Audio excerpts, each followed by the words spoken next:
A Colorado widow is battling her late husband's insurance company. It cut Adam Lee's worker comp when it learned that he had pot in his system. Lee died in December. It was an accident at Loveland Ski Area. Barry Peterson talked to his widow.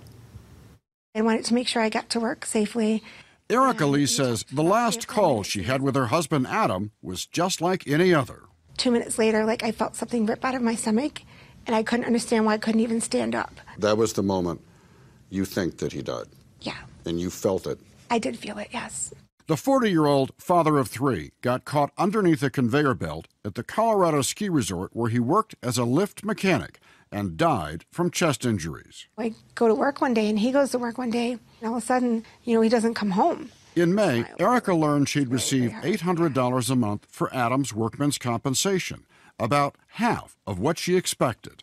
Pinnacle Assurance, the workers' comp insurance company, reduced the payments because Adam had marijuana in his system when he died. How far does that go when you're raising three kids? I think $800 would be close to covering maybe gas and food, maybe not even that. Even though marijuana is legal in Colorado, it's still a controlled substance that insurance companies can take into consideration under Colorado statute. The statute was in effect long before Colorado legalized marijuana for recreational use. And this notice is placed at construction zones and workplaces across the state. It says clearly, if the injury results from your use of alcohol or controlled substances, your workers' compensation disability benefits may be reduced by 1/2.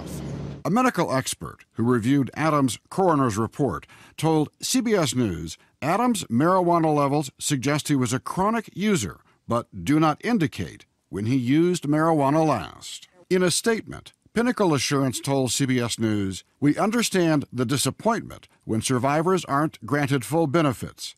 To the best of your knowledge, did he ever use marijuana while he was on the job? Not that I know of, no. Next month, Erica will bring her case against Pinnacle to an administrative judge, hoping they will up her payment another $800 a month. They're choosing to put me through this day after day. They're fighting me over $800 a month, which to them is nothing. But to me, raising three kids on a teacher's salary, it's everything. Barry Peterson, Denver. Marijuana can stay in a person's system for 45 to 90 days.